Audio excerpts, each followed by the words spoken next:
မှန်းချက်တွေအားလုံးကိုပြောင်းပြန်လှန်ပြီးတော့မထင်မှတ်ပဲအဝေးကွင်းမှာအနိုင်ရရှိရတဲ့ကျွန်တော်တို့ရဲ့ United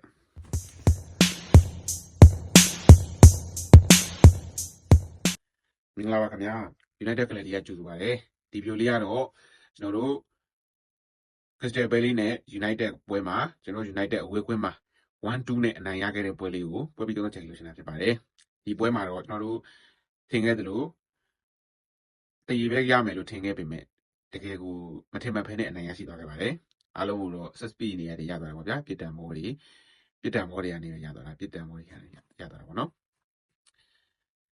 ဂျိုဂျူအာဆက်စီလည်းမထင်မှတ်ဖဲနဲ့တောင်းဖြတ်ခံသွားတော့ကန်ချက်ကတော်တော်ကောင်းပါတယ်တကယ်ကိုတော်တော်ကိုကောင်းတာနောက်ပြီးဒုတိယလုံးဆိုလိုက်တဲ့အချိန်မှာ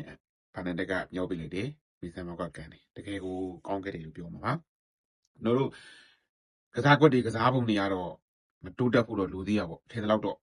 မဟုတ်သေးဘူးဒါပေမဲ့နိုင်တဲ့ပွဲကိုအနိုင်ရအောင်ကန်သွားပါတယ်။ဘာနိုင်တဲ့ဆိုတာကျွန်တော်တို့ကပွဲတိုင်းနိုင်တဲ့တာကိုကျွန်တော်တို့အနေနဲ့ကကျတော့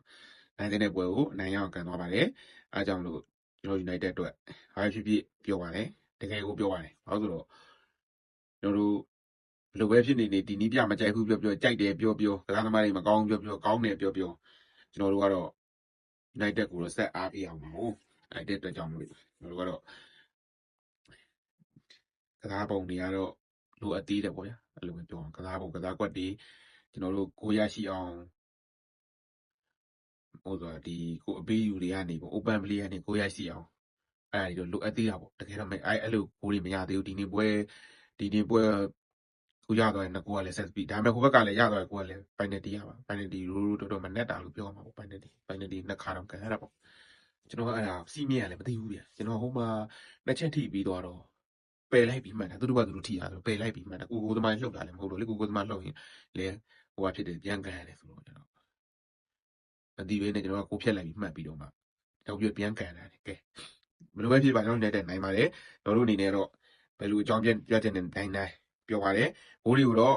36မိနစ်မှာ penalty နဲ့မာတီတာကနေပြီးတော့ Crystal Palace ကရင်သွင်းသွားပါတယ်ကျွန်တော် United အတွက်ကိုတော့ဂျိုရှူအာဆက်စီက54မိနစ်မှာတကူ63မိနစ်မှာမေဆန်မောက်ကတကူနှစ်ကူလုံးကတော့ဆက်စပီကနေပဲသွင်းသွားတာဖြစ်ပါတယ်ကိုကန်တင်ချက်ကတော့ကျွန်တော်တို့ United က14ချက်ရှိခဲ့ပါတယ်6ချိန်ကိုကြောက်တက်ခဲ့ပါတယ်Crystal Palace ကလည်း14ချက်ပဲဒါပေမဲ့3ချိန်ပဲကိုကြောက်တက်ခဲ့ပါတယ် expected goal value ကတော့ Crystal Palace က3ချက်ပဲကိုကြောက်တက်ပေမဲ့ 1.97 တော့ရှိပါတယ်ကျွန်တော်တို့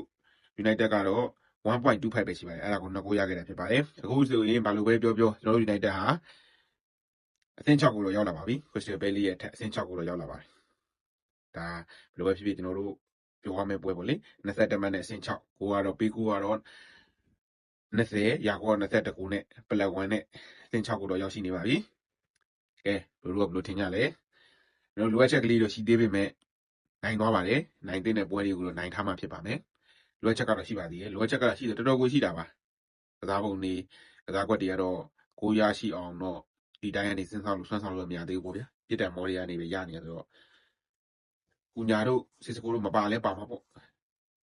စီလည်းဒီပွဲကောင်းပါတယ်သူတို့ဖာနယ်လည်းတော်တော်ကိုလုံးပါတယ်ကစမဲတို့လည်းကောင်းပါတယ်ဒါတော့လည်းထူးထူးခြားခြားဆိုးပါတယ်ဒါပေမဲ့ဝမ်းသာစရာကျွန်တော်တို့ဝမ်းသာစရာတစ်ခုကကျွန်တော်တို့ရဲ့လီဆန်တို့မာတီနဲ့ပြန်ပါလာတာပါကွင်းထဲမှာပြန်တွေ့ရတာတကယ်ကိုအဲ့ချိန်အားပြောတာဗျာစိတ်ထဲမှာဘာနဲ့ဘလို့ပြောလို့မှမသိဘူးတကယ်တို့တားကြိုက်တာအဲ့ကစားသမားသူကွင်းထဲပြန်ဝင်လာတော့ပတ်ဆက်ပြောတာဒီမှာလည်းပြန်ပါလာနိုင်ပါပြီယူရိုကတော့လဲလိုက်ရတယ်ပေါ့နော်ဒီကောင်လေးပန်နတီပေးလိုက်တော့စိတ်တက်ကြသွားမလားမသိဘူးသူကြည့်ရတာစိတ်တက်မကြပါသေးနဲ့ပဲစူတောင်းမှာပေါ့လေကဲဒါကတော့ဘယ်လိုထင်လဲကျွန်တော်တို့ United ဟာလိုအပ်ချက်တွေများစွာရှိနေသေးပေမဲ့ Crystal Palace ကိုအဝေးကွင်းမှာ 1-2 နဲ့နိုင်သွားပါတယ်နိုင်တဲ့အတွက်ပြောပါတယ်ဒီတက်တိုးတက်လာဖို့လည်းမျှော်လင့်ပါတယ်နီးပြရောကစားသမားရောဒီတက်တိုးတက်လာဖို့လိုပါသေးတယ်တိုးတက်လာမယ်လို့လည်းထင်ပါတယ်တိုးတက်လာဖို့လည်းမျှော်လင့်ပါတယ်ကဲဗလာသားတို့ကဘယ်လိုထင်ကြတော့comment လေးရေးခဲ့ကြပါဦးနောက်ဆုံးဒီကြည့်ခဲ့မယ်ဆိုရင်လည်း like and follow subscribe လေးတွေလုပ်ခဲ့ကြပါဦးဒီ TikTok တွေကဗလာသားတွေရောတကယ်လို့ Facebook မှာသုံးခဲ့လို့ရှိရင်ကျွန်တော် United ကလေးတွေလေးကိုလည်း follow လုပ်ခဲ့ကြပါဦး YouTube မှာကြည့်ခဲ့မယ်ဆိုရင်လည်း subscribe လုပ်ခဲ့ကြပါဦးအားလုံးကျေးဇူးတင်ပါတယ်ဒီညကတော့ဒါရတော့ညလေးပဲဖြစ်ပါတယ်